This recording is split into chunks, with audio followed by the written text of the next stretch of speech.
Vous regardez l'essentiel sur France 24. Bonsoir à tous. Entre 275 000 et 325 000 personnes ont pris part ce samedi au grand rassemblement organisé à Belgrade en Serbie. Étudiants, enseignants ou encore agriculteurs, et ils ont manifesté ce samedi à Belgrade. Plus de 275 000 personnes selon un organisme de comptage indépendant venu de toute la Serbie. Et vous l'aurez corrigé par vous-même, il s'agissait bien de la correspondance de Tiffany Fillon et non de Laurent Rouy. L'actualité au Proche-Orient à présent et ces nouvelles frappes menées par l'armée israélienne à Beit Laïa dans le nord de la bande de Gaza.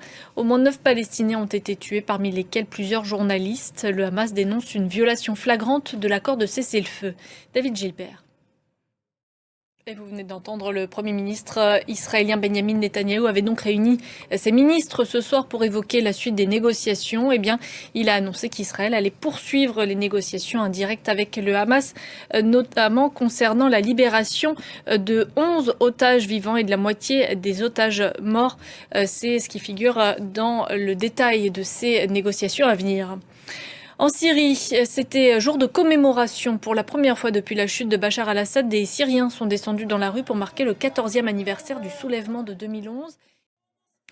Des frappes américaines ont été menées ce samedi contre les rebelles houthis au Yémen. C'est ce qu'a annoncé le président Donald Trump.